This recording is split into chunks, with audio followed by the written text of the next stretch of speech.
ओम शांति। 1 फरवरी 2024। मुरली के मुख्य पॉइंट्स, धारणा और वरदान। बाबा ने कहा, मीठे बच्चे, इस पुरानी दुनिया से तुम्हें बेहद का संन्यास करना है। इसको देखते हुए भी नहीं देखो। यहाँ की किसी भी चीज़ में आसक्ति न हो।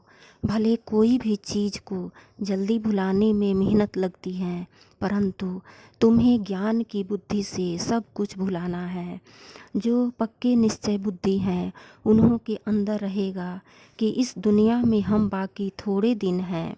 यह तो कौड़ी मिसल शरीर है।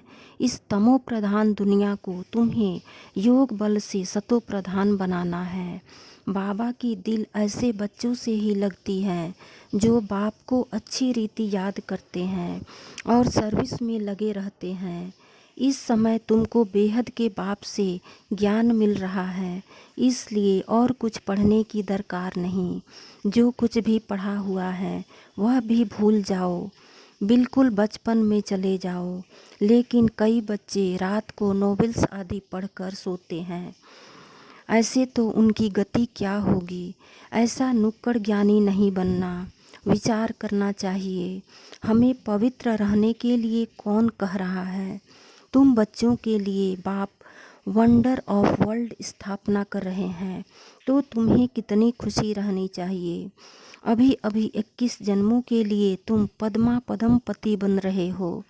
तुम्हें पुरुषार्थ ऐसा करना चाहिए जो नई दुनिया में पहले पहले आओ। मुरली का सार। बाबा ने कहा, मीठे बच्चे, अब तक जो कुछ भी पढ़ा है वह सब भूल जाओ। एकदम बचपन में चले जाओ, तब इस रूहानी पढ़ाई में पास हो सकेंगे। प्रश्न, जिन बच्चों को दिव्य बुद्धि मिली है उनकी निशानी क्या होगी। उत्तर, वे बच्चे इस पुरानी दुनिया को इन आँखों से देखते हुए भी नहीं देखेंगे। उनकी बुद्धि में सदा रहता है कि यह पुरानी दुनिया खत्म हुई की हुई। यह शरीर भी पुराना तमो प्रधान है, तो आत्मा भी तमो प्रधान है। इनसे क्या प्रीत करें। ऐसे दिव्य बुद्धि वाले बच्चों से ही बाप की भी दिल लगती है। ऐसे बच्चे ही बाप की याद में निरंतर रह सकते हैं, सेवा में भी आगे जा सकते हैं। धारणा के मुख्य सार। पहली पॉइंट, रूहानी पढ़ाई में सदा बिजी रहना है। कभी भी नॉवेल्स आदि पढ़ने की गंदी आदत नहीं डालनी है। अब तक जो कुछ भी पढ़ा है उसे भूल जाओ। दूसरी पॉइंट, इस पुरानी दुनिया में स्वयं को मेहमान समझकर रहना है। इससे प्रीत नहीं रखनी, देखते भी नहीं देखना है। वरदान, हिम्मत और उत्साह उमंग के पंखों से उड़ती कला में उड़ने वाले तीव्र पुरुषार्थी भव। उड़ती कला के 2 पंख हैं, हिम्मत और उमंग उत्साह।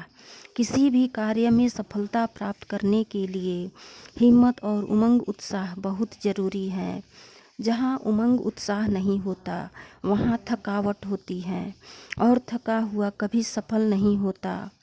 वर्तमान समय के अनुसार उड़ती कला के सिवाय मंजिल पर पहुँच नहीं सकते, क्योंकि पुरुषार्थ एक जन्म का और प्राप्ति 21 जन्मों के लिए ही नहीं, सारे कल्प की है।